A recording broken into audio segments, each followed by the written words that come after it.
We're back with another tag. Or are we? We are. Oh yeah, we are.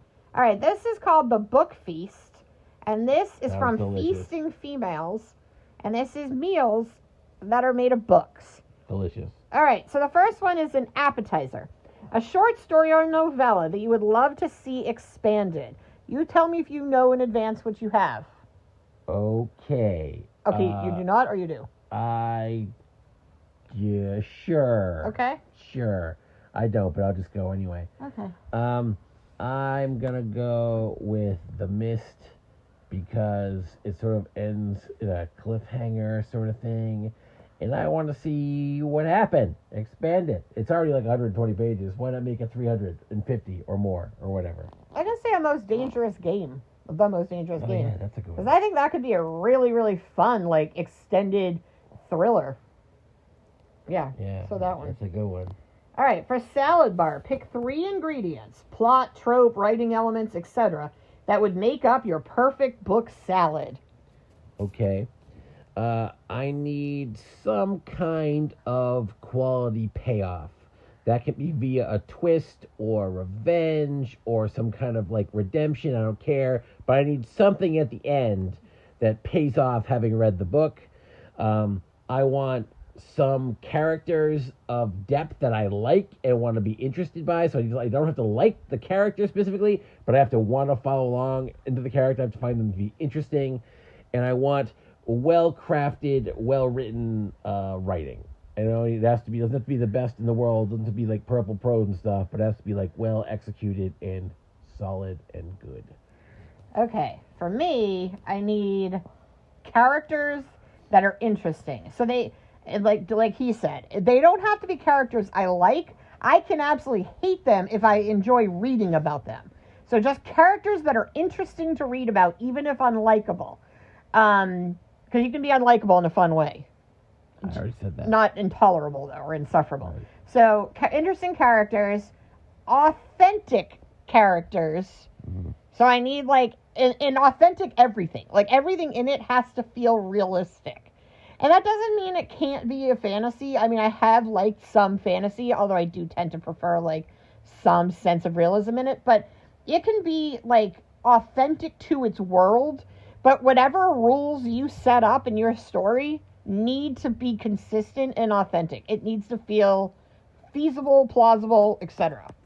And then finally, it needs to have, if it has any representation of any group, then it needs to be well handled.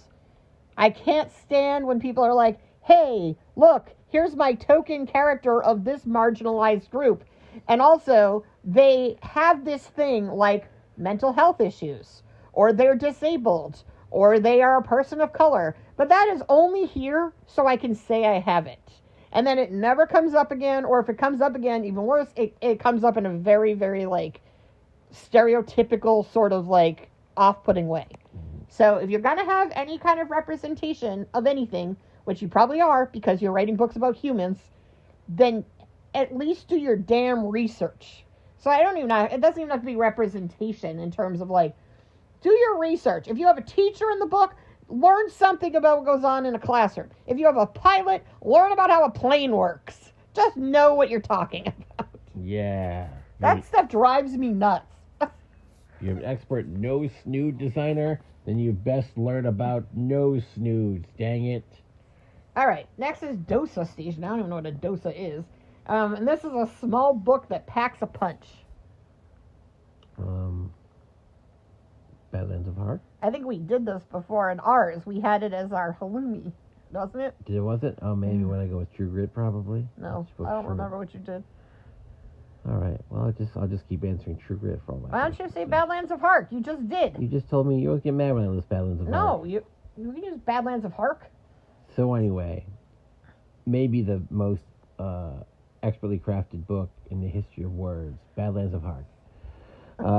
A literary journey, the likes of which no one has ever seen, spanning the emotional gamut from sadness to joy, from despair to triumph, from potato salad to lettuce.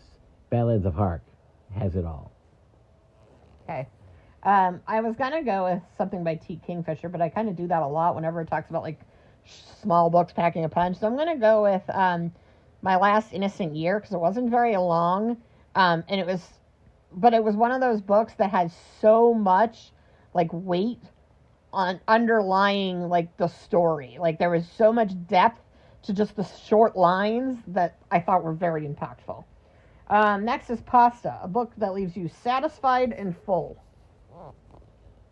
Satisfied and full. All right. I'm gonna go with Jonathan Strange and Mr. Norrell.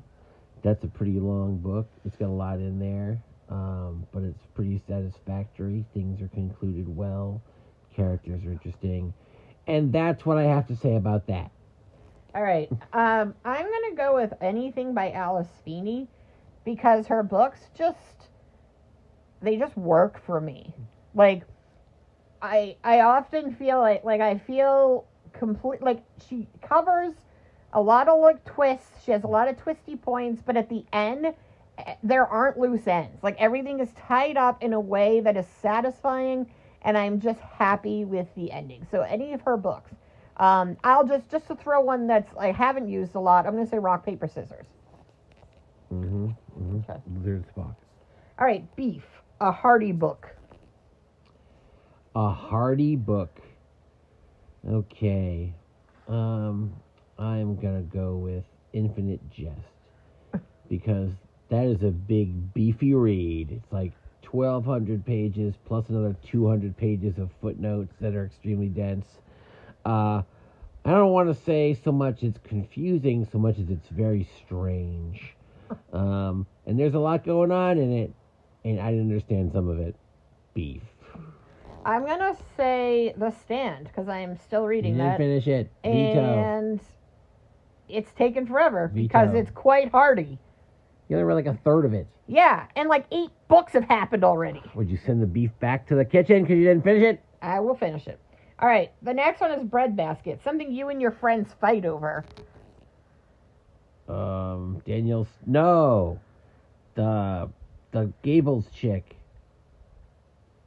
That one. But you liked that one. No, I don't.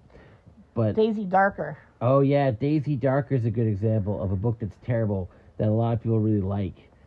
And Coleridge Girl loves that book. It's one of her favorite books of all time, and I absolutely hate it. I don't fight with people. If you don't like my books, the books I like, I don't like you. No, I'm just kidding. Yeah, unless you're me, and then you argue with me all the time about books I don't like that you like, and tell me I don't understand them just because they're books I don't like. I don't really fight with my friends over books, though. Like, I just figure out what your taste is. If it's not similar to mine, I don't bother to, like... We talk about other things. I will fight to the death, though, if you tell me that there's something wrong with Catcher in the Rye or anything Ian Reid has written.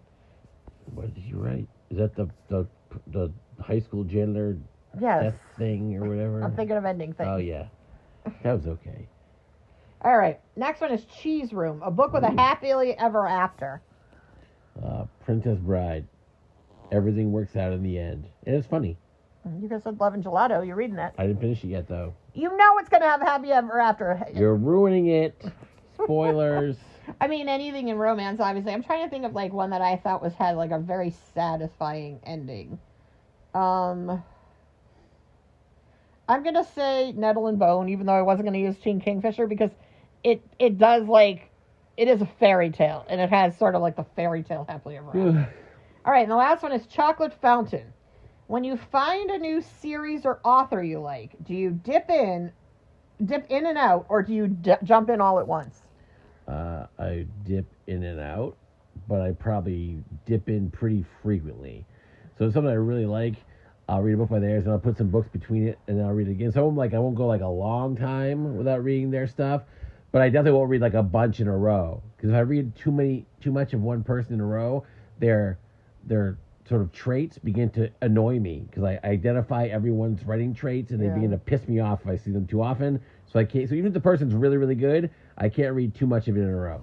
Yeah, I get that because I read an Alice Feeney book, and then I read another book, and now I'm reading another Alice Feeney, and I'm like, this is a lot like that other book I just read. But But for the most part, I would say I'm kind of an all at once, but also like a little bit like he said, where like I try to mix it up, and also like it's just when it's available. A lot of books, like if I'm not on a book buying ban, like I can't get them all right away. I have to wait, and then sometimes even if I'm on a book buying ban, I have to go get them. I may not have access to them for a bit, and so I'll try to at least. I will say I generally, if I really like someone, after the second book by them, I'll go, like, the second book I read by Riley Sager, I went and bought everything else he had. Because I was like, yep, I like this writer. I did that with Alice Feeney as well. Like, and I think I did that with Lucy Foley, and I did that with Ruth Ware. So, yeah, I'm an all at once. I will go stock up. I don't necessarily get to them right away. But after a couple books by a person, I'm going to go and, like, add all their books to my to-read list. It depends, though, like, unless the author is, like, a Stephen King who has, like, 1 billion books out there. But, yeah, like, when I liked Neil Gaiman, I, like, went and bought everything Neil Gaiman had. That's what I do. Yeah. Because, like, when I'm happy with something, I'm just going to keep reading everything by that person. Boop. All right, that's it. Those were some books. Boop. Bye.